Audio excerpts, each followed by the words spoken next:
Handy Hudsonite here. I'm going to show you how to use the new presenter view in Microsoft Teams. This is rolling out right now at the time of this filming. If you don't see it in your Teams, I'm going to show you how you can easily enable that feature by just changing one setting. It's very simple to do, so be sure to stay tuned for how to do that. Be sure to subscribe to my channel here for more tips like this one, and don't forget to hit the like button so that YouTube will share this out to let others know how to use this brand new feature in Microsoft Teams. So let's get into how to do this. Okay, here I am in my Microsoft Teams app on Windows. You can also do this on Mac. You want to come up here to your profile image and click on that. We're going to come down here to About, and over here you'll see a menu with different choices, and down here where it says Developer Preview and Public Preview, now I've already enabled the presenter mode on my Microsoft Teams, so these are checked. But if you haven't enabled this yet, you'll see either Developer Preview or Public Preview. Just click on it. It will allow you to enable the presentation view in a Teams meeting, but you might have to log in again to your app. It will probably sign you out and have you log in again since you're coming in under a different profile.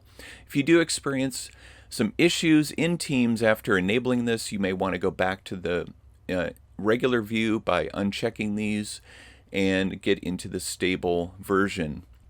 So let's go into the meeting, and let's say I want to show a presentation. Well, the way to do that is to come over here and go to the Share Content tab, and I'll bring up all the different sharing options below.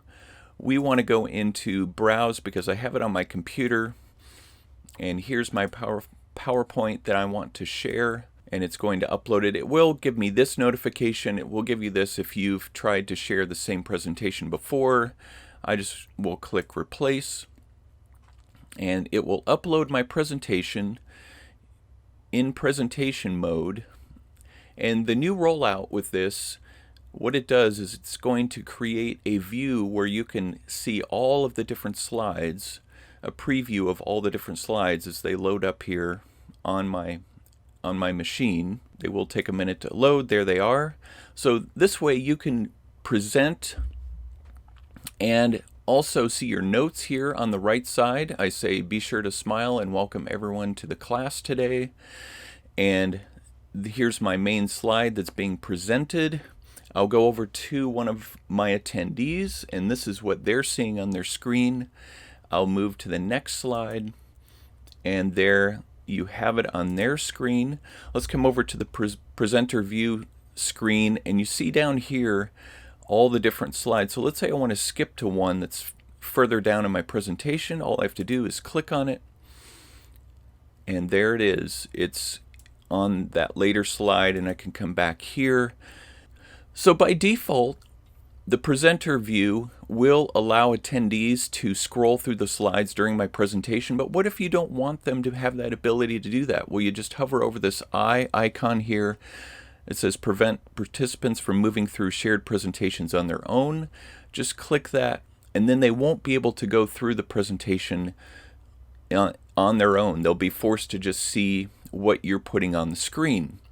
Now, if we go over to the attendee view, you can see here that you can also take control of the presentation. So if I take control as an attendee, I am now the one that's going to show the slides. Now, I am in the browser view, and I do not have the public preview enabled on this profile, so that's why you can't see all the different slides below in the new presenter view. But if I click on this, I can advance, and as you can see in my main admin view, this attendee now has control. How do we get control back? Well, this attendee can just choose to stop presenting, and then that will move the control back over to me. Unfortunately, it ended the slideshow. So let me start up the slideshow again. And as that loads up, one thing I want to note is in presentation view, which is really a great feature here is we still have full access to all of our other controls. So you can see conversations over here on this side. You can raise your hand. Attendees you can see who's raised their hand. You can control breakout rooms.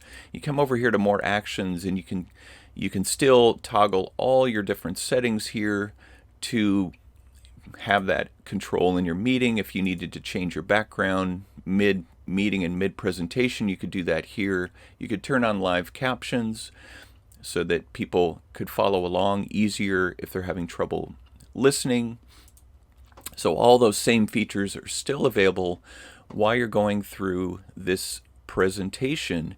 And I should say too that this works great if you only have one screen.